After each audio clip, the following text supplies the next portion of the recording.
Então, mas falando do meu pai, é o seguinte, é claro que a lembrança que eu tenho, meu pai sempre deu todos os exemplos, sempre abriu portas para eu fazer o que eu Mas como ele quisesse. tinha tanta cultura se ele não estudou, pai? Aí é que tá, Rogério, eu vou te explicar como. Porque Não tem uma explicação. mas vamos explicar pro pessoal, porque eu ia lá, Tem uma ele me explicação. falava de capitais, de lugares que ele nunca foi no Rogério, mundo, pai. Ele Rogério, falava do Egito, não, falava... eu vou te explicar.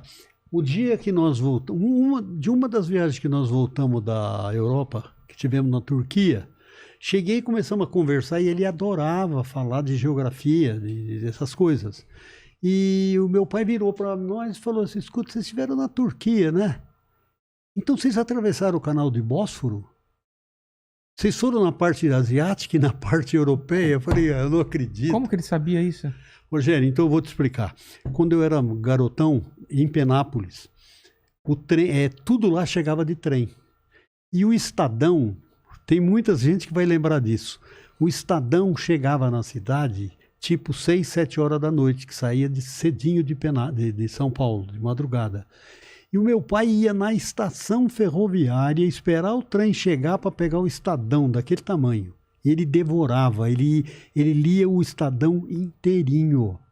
E ele sabia tudo sobre os continentes, sobre rios importantes. Só que eu falei lá atrás que eu não pude ter muita ajuda cultural dos meus pais, tá? Porque ele tinha essa especialidade. Agora, ele não entendia nada de línguas, de língua portuguesa. Mas ele era fanático por geografia. E ouvia muito rádio. Depois que teve rádio, claro. Ele ouvia muito rádio. Como que era? Vocês se reuniam em volta do rádio pra escutar o quê? A família, assim. Qual que era a diversão antes da televisão? Você lembra? Rogério, a coisa mais importante e que mais acontecia era a conversa de pais e filhos, da família. Então, mas vocês conversavam... Contava história.